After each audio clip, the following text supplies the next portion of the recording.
대별왕, 소별왕. 옛날하고도 아주 오랜 옛날 옥황상제가 하나로 붙어있던 하늘과 땅을 나누고 땅에 사람을 만들었을 때의 일이야. 당시에는 하늘의 해도 둘이고 달도 둘이었거든. 그래서 땅에 사는 사람들은 낮에는 너무 덥고 밤에는 너무 추워 살기가 어려웠어.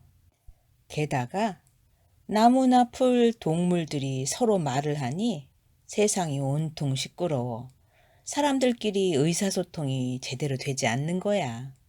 그러다 보니 사람들이 서로 속이고 해코지하고 빼앗고 싸움이 그치질 않았어. 허허, 이 일을 어찌할꼬. 하늘과 땅과 바다와 모든 만물을 다스리는 옥황상제는 걱정이 이만저만이 아니었지. 그러던 어느 날 옥황상제가 이상한 꿈을 꾸었거든. 하늘에 떠있던 두 개의 해와 달 중에 해와 달 하나씩이 옥황상제의 입속으로 들어온 거야. 꿈에서 깬 옥황상제가 곰곰이 생각해보니 그 꿈은 아들을 낳을 꿈이었어. 태몽이었던 거지. 참으로 희한한 꿈이로다. 해와 달이 내 몸 안으로 들어왔으면 아들 둘을 낳을 것이란 꿈인데. 옳지. 아들 둘을 낳으면 하나는 이승을 다스리게 하고 하나는 저승을 다스리게 하면 되겠구나. 그런데 옥황상제가 아들을 낳으려면 혼인을 해야 하는데 하늘나라에는 장가를 들 여인이 없었거든. 옥황상제는 또 한참을 생각하다가 사람들이 사는 이승으로 내려가야겠다고 결론을 내렸어. 그리고는 오색 구름을 잡아타고 이승으로 내려왔지. 내린 곳이 지국성이야. 지국성에는 심성이 어질고 머리가 총명한 총명이라는 아가씨가 살고 있었어. 옥황상제가 길을 가다 우연히 보게 되었는데 그 모습이 너무나 아름답거든. 옳았구나. 저 아가씨가 바로 나의 짝이 될 자격이 있겠구나. 옥황상제는 체면도 있고 총명 아가씨의 집으로 들어갔어. 그러자 총명 아가씨와 함께 사는 늙은 노파가 옥황상제를 맞이하는 거야. 옥황상제가 시치미를 뚝 떼고 말했지. 나는 지나가는 나그네인데 배가 고파 그러니 밥 한 술 얻어먹게 해주시오. 노파가 옥황상제를 유심히 들여다보니 범상치 않은 체구에 범상치 않은 얼굴이거든. 큰 인물도 저런 큰 인물은 없을 거라 여기고 총명을 불러 밥을 지으라고 말했어. 손님, 잠시만 기다려주세요. 저희 집에 마침 쌀이 떨어졌으니 이웃집에서 빌려다가 곧 밥을 해드리겠습니다. 총명 아가씨가 이렇게 말하고 바가지를 들고 나가는데 옥황상제가 보기에 그 모습이 너무나 좋아 보이거든. 한눈에 총명 아가씨에게 반하고 말았던 거야. 그렇게 한참 동안 이런 생각 저런 생각을 하고 있는데 총명 아가씨가 밥상을 들고 들어왔어. 진지가 늦었습니다. 어서 드시고 편히 쉬다 가십시오. 옥황상제는 그제야 정신을 차리고 총명 아가씨가 차려준 밥을 맛있게 먹었어. 그리고는 밥상을 물린 뒤 노파에게 넌지시 말했어. 본디 나는 온 세상 만물을 다스리는 옥황상제인데 내 배필을 구하고자 이승에 내려온 것이오. 그런데 이 대가가씨를 보고 마음이 끌려 염치를 무릅쓰고 이렇게 찾아온 것이니 부디 저 아가씨와 혼례를 올릴 수 있도록 허락해 주셨으면 하오. 옥황상제가 정중하게 말을 하자 노파도 그 말을 믿고 혼인을 허락했어. 그리고 그날 마당에 자리를 깔고 맑은 물 떠놓고 혼례를 치렀지. 총명 아가씨와 혼례를 치른 옥황상제는 그날부터 20날을 총명 아가씨와 함께 지냈어. 그리고 하늘나라로 올라갈 때가 되어 총명 부인에게 말했지. 10달이 지나면 2 아들을 낳을 것이니 먼저 나온 아이를 대별이라고 부르고 나중에 나온 아이를 소별이라 이름 지으시오. 그리고 내가 박씨를 주고 갈 터인즉 아들들이 아버지가 누구냐 묻거든 이 박씨를 양지 바른 곳에 심으라 하시오. 그러면 나를 만날 길이 생길 것이요. 그러고는 하늘에서 내려왔던 것처럼 오색 구름을 타고 호련히 하늘로 올라갔어. 총명 부인은 그분이 옥황산제인 줄 아는 터라 아무 말도 없이 고이 떠나 보내주었지. 그러고 난 뒤 몇 달이 지나가 정말로 총명 부인의 배가 불러오더니 10달 뒤에는 떡두꺼비 같은 아들 쌍둥이가 태어났어. 총명 부인은 옥황상제의 당부대로 첫째 이름을 대별왕이라 지어주고 둘째 아이를 소별왕이라 이름을 지어주었지. 대별왕과 소별왕은 여느 아이와 다르게 무럭무럭 잘 자랐어.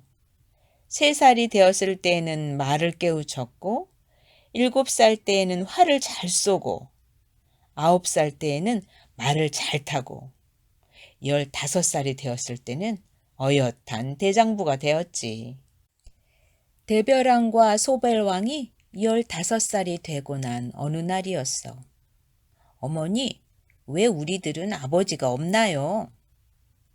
대별왕의 말을 듣고 총명 부인이 이제야 때가 왔구나 싶어 말했지. 그것을 왜 묻는 것이냐? 남들이 우리를 보고 아버지도 없는 아이들이라 놀리는지라 여쭤본 것입니다. 너희들이 아버지가 없는 것은 아니다. 다만 너희 아버지는 이 세상뿐이 아니시다. 하늘나라에서 온 세상 만물을 다스리시는 옥황상제이시기 때문에 이곳에 살지 않을 뿐이다. 그러면 어떻게 하면 아버지를 만날 수 있나요, 어머니? 총명 부인은 대별왕과 소별왕의 애틋한 마음을 읽고 그제야 옥황상제가 맡기고 간 박씨를 꺼내주면서 말했어요. 이 박씨를 양지 바른 곳에 심고 기다리거라. 그러면 옥황상제님을 만날 수 있는 길이 열릴 것이니라. 대별왕과 소별왕은 총명 부인이 준 박씨를 정성껏 양지 바른 곳에 심고 하루 이틀 기다려 보았어요. 그랬더니 박씨에서 싹이 나더니 순식간에 덩굴이 자라 하늘나라에까지 닿은 거예요. 이 길로 올라오라는 말씀이시구나. 아우야, 어서 올라가 보자꾸나. 대별왕과 소별왕은 총명 부인에게 하직 인사를 올리고 서둘러 박씨 덩굴을 타고 올라갔어. 하루, 이틀, 사흘 쉬지 않고 올라가자 마침내 하늘나라 옥황상제가 머무는 곳까지 이르게 되었지. 덩굴 줄기가 옥황상제의 용상에 감겨 있었던 거야. 그런데 용상은 비어있고 옥황상제는 어디에도 보이지 않았지. 그때 하늘나라를 지키는 병사들이 대별왕과 소별왕을 보고 엄한 목소리로 물었어. 너희들은 누구인데 감히 옥황상제님의 용상에 있는 것이냐? 당장 내려오지 못할까? 그러자 대별왕이 늠름하게 나서서 대답했어. 우리는 옥황상제님의 아들로 대별왕과 소별왕이라고 하오.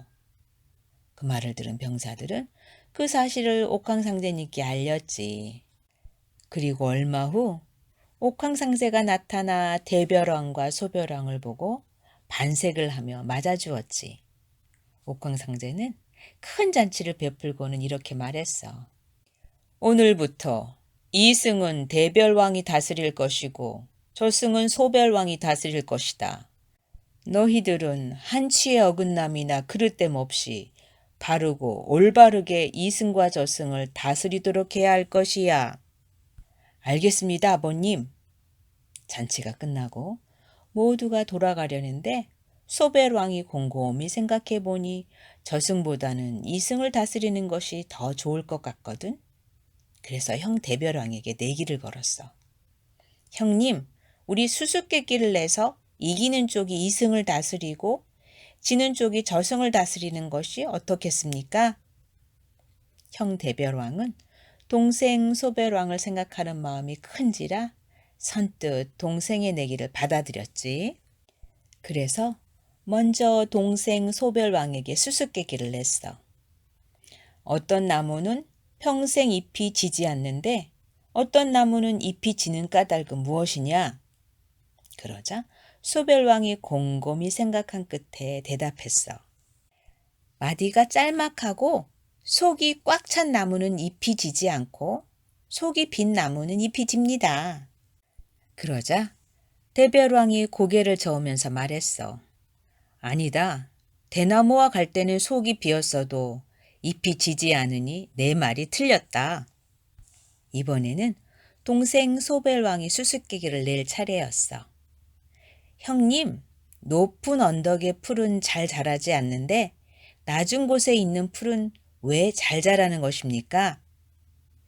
동생이 이런 수수께끼를 내자 대별왕이 선뜻 대답했어. 풀들은 땅의 영양분과 비, 햇빛을 골고루 받아야 하는데 비가 내리면 언덕의 흙이 낮은 쪽으로 흘러가니 낮은 쪽에 있는 풀이 잘 자라는 것이다. 아닙니다. 사람의 머리털은 길게 자라고 발등의 털은 자라지 않으니 형님 말씀은 옳지 않습니다. 대별왕과 소별왕이 이렇게 한 번씩 주고받으니 승부가 나지 않았어. 이때 소별왕이 다시 꾀를 내어 대별왕에게 말했지. 형님, 꽃을 심어 잘 자라는 쪽이 이기는 걸로 하면 어떻겠습니까? 그것도 좋은 생각이다. 그렇게 하자. 대별왕과 소별왕은 곧 땅나라 왕에게 가서 꽃씨를 하나씩 받아 은동이와 노동이에 심었어. 그런데 형이 심은 꽃은 꽃이 크고 탐스럽게 잘 자라는데 동생이 심은 꽃은 시간이 갈수록 자꾸만 시들어가는 거야. 그것을 본 소별왕은 내기에서 질 것을 염려하며 또다시 궁리를 했지. 이대로 있다가는 내가 지고 말겠어. 꽃을 바꾸어 심자. 소별왕은 형 대별왕이 잠시 잠든 틈을 타 꽃을 바꾸어 놓았지. 그러고는 형 대별왕을 흔들어 깨웠어. 형님, 내기는 내가 이겼어.